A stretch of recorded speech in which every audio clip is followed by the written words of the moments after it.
welcome back to Vigor.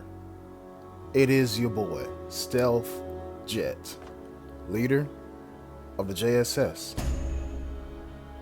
I don't know why you all watch my videos, because there's a lot of you. That's the only reason why I don't know. But I want to say, the reason why I post videos encounters that I do is because this game has a very steep learning curve. And people tend to not like things that are hard. For example, nobody likes calculus, but I do. I actually like calculus 2. Calculus 3, not so much. Calculus 1, not so much. But 2, sure. 2 meaning the antiderivative of certain stuff. But my point is this. I'm feeling like the majority of people don't like this game because it's not like your Call of Duty, it's not like your Fortnite, it's not like your Battlefield, really. This game is different and has a very steep learning curve. Now, in this video, I'm gonna try to point out things that would usually get you killed, but for some reason on this map, they work. For example, well, we're going to start with number 1 here. This is the time safe house right here. Okay, so, new players, you know how y'all like to hit one button and then find the next one? Well, if you find one, mark it. And then you find the next one. Because every time you hit a button, guess what you're doing? You are giving away your location. Every single time. Now here's the oh wow. Guys, look, I'm sorry. I'm going to say this right now. I didn't see that safe right there. So I'm going to spend way more time than usual in this house. I'm going to spend way more time than usual. I didn't even look. I'm going upstairs. No, this ain't me checking the house. I'm legit trying to find a safe. How did I not see that big red and black box in the corner? What the hell wrong with me? But anyways, back to my point. Like I said, this game has a very steep learning curve. So, you make one mistake, and you're dead. You know, in Battlefield or Call of Duty, you get shot like 7, 8, 9, 10 times, and then you go down, and then you got a chance to be revived. In this game, one shot to the head, and it's over. Let alone the weird-ass shooting mechanics this game has, and the weird-ass bullet velocities and shit like that. But to me, it just makes sense. I don't know why it does, but it does. So, usually, in all my videos, I don't go for anything important. Because stuff like this happens.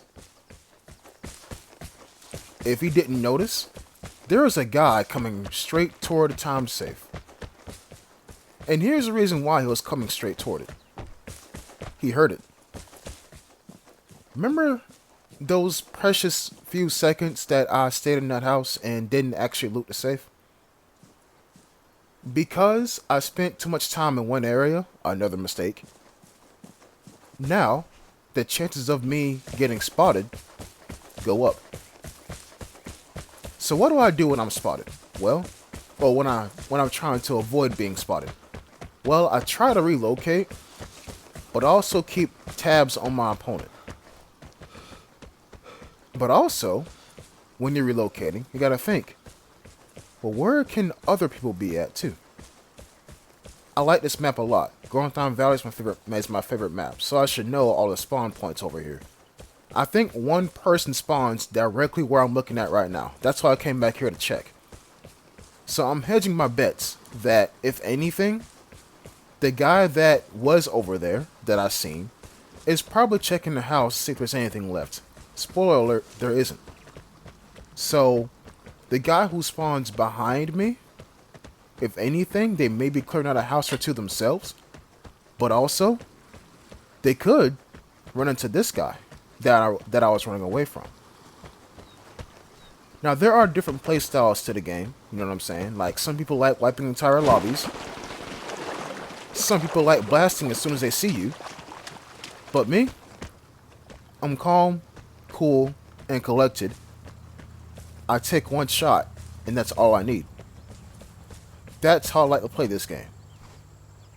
So, with that being said, if you enjoy my kind of playstyle, then stick around to the channel, let alone stick around to the end of this video, and you'll see my playstyle brought out to its full glory. So like I said, mistakes that make this game steep. Believe it or not, every time you shoot after your first bullet is a mistake. As I pause here to see if I hear anything. What do I mean by that statement? Every bullet that you fire after your first one is a mistake? Well, the answer is really simple. The sound is a huge key component in this game. Now in Warzone, Call of Duty Warzone, I haven't played it. I don't intend to, because in my opinion, Call of Duty went to shit after Black Ops 2, if not Finest Hour. No, they went to shit after Black Ops 2. That's right. The golden age was Finest Hour, War at War, Big Red 1. So I'm probably never going to play that game. But I do see other people play it, and they have in headphones too, and they be like, okay, somebody's around this corner. But in this game, do you hear how quiet it is besides that annoying ass phone going off?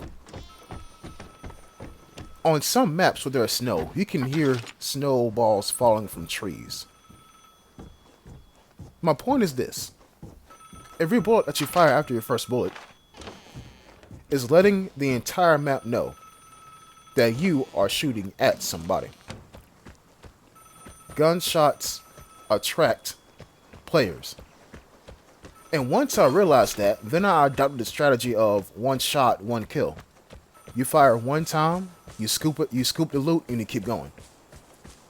That's why I only fire one shot. That's why I'm very, very hesitant to fire any kind of bullet unless I know it's going to kill somebody.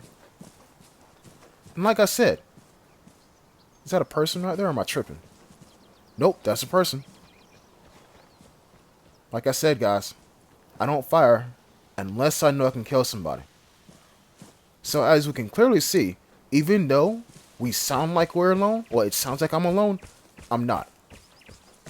That's the thing.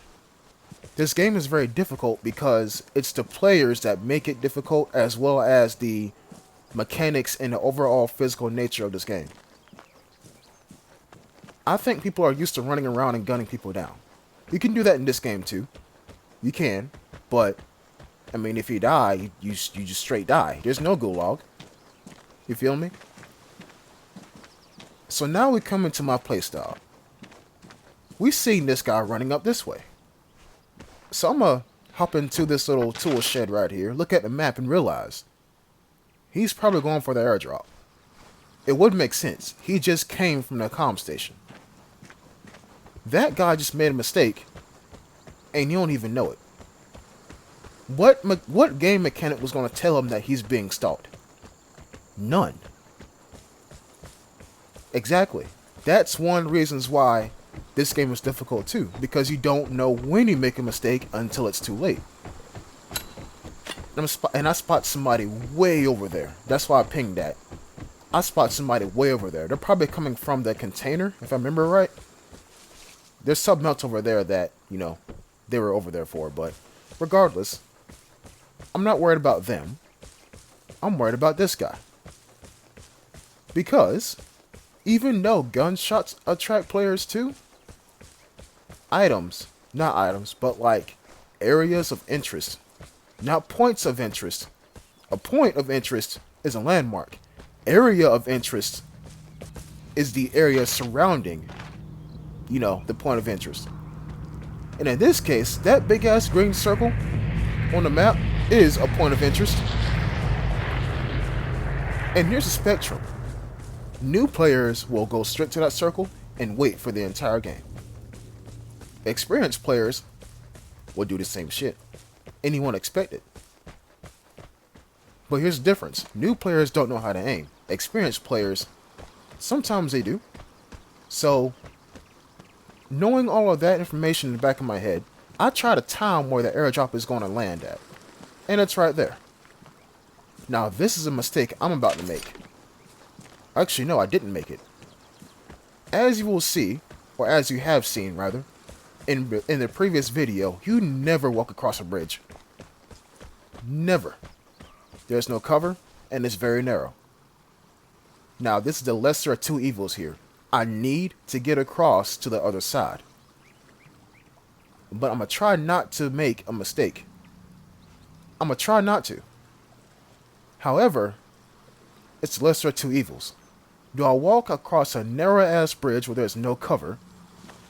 Or should I do something that I usually would not do? I'm going to do something that I usually would not do. In any other case, this is guaranteed death. If somebody sees you doing this. You never cross the water in this game. You're loud, you're slow, you have no cover, you can't even go prone. And sometimes you can't even fire. But regardless, we're over here now. On the desired side of the river. So now what? Well, I'm going to chill behind this truck. Now, believe it or not, this is a mistake too. As we hear Remington and some other weapon go off, key component in this game is sound. I just heard somebody for about 3 seconds, so I know I'm not alone. But who's to say somebody isn't aiming at me right now behind me? And yeah, my controller died. That shit crazy. What I should have done was wait inside the barn. That's what I should have done, because then at least my sides would have been covered. I am basically saying, I think there's nobody behind me. I'm going to just wait behind this truck and take cover. But luckily for me, nobody was actually behind me. Hooray. So now I'm thinking, I know I heard somebody up there on that hill. Where could they have gone? And I noticed that this door is open. And I'm like, okay, maybe somebody's still in there, or they just walked through it. But in any case, I'm going to go up here and give this guy a bit of lead. But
you never know who's around. Now let me explain to you what just happened. Once I seen the airdrop get, retrieved, I try to take cover because I felt like some shit was gonna go down. And plus, they got it at the most obvious point. You feel me? They pretty much trapped themselves. Because where could they go? Up or back the way they came? Now, why would you go back the way you came with an airdrop? That's the longest way possible. So, I'm going to skip to the future. I mean, to the present right there. I reloaded inside that barn because, covering my sides. Now, the reason why I didn't fire is because I felt like somebody else was nearby. And sure enough, I was right. But even though you're in a gunfight, who's to say that you can't die to another person? All these things the game doesn't tell you. You learn them. And if you think I'm finished showing you what you can learn in this game, just you wait. Just you wait. So, my point is this. Don't chase Pinocchio. Don't chase him. Watch him. And watch the other people chase Pinocchio. And see what you can do from there. Don't shoot the airdrop carrier. Let the fight ensue around the carrier. And then you see what you can do about it. All these things this game does not tell you. But, like I said, everybody has their own playstyle. Some people want to shoot the airdrop carrier and the people around them and get away scot-free. They can do that. They know how to aim. But me, like I said, I fire one shot and I keep it going. So, even though we've seen somebody walk away from the engagement, and pause, I'm surprised he didn't have the airdrop on him. That shit crazy. But like I said, we've seen somebody walk away, and I'm thinking that they took the other side of the river, that exit. Nope. They're right there. Now, the only reason why he was firing was to keep me pinned. And I don't mind that. I don't mind that because I'm just trying to leave too. So that's why I just hid behind the rock and let him disappear. But my point is this. Even though you may think somebody's doing something, if you evolved with your experience in the game to this point, you could be wrong. That guy caught me completely by surprise. But then again, too, knowing how players play in this game, I probably should have like 20% expected somebody to be camping an exit. I probably should have. Because like I said in previous videos, exit campers are the people who bid $1 on The Price is Right. You feel me? So, I probably should have expected that. Because the airdrop was so close to the top of the map anyway. Know what I'm saying? But the entire point of this video is this. Vigor is difficult. Vigor does have a very steep learning curve. And all the game tells you is hold X to loot, hold left trigger to aim. When you have the airdrop, you run like hell. Yeah, that's pretty much what a game tells you about encounters. But everything that I'm showing you here, you learn from experience. You learn from death. You learn from watching other people. That's what the game doesn't tell you to do. And so, I hope you have enjoyed this episode. And I'll be sure to catch you in the next one. Until next time, peace.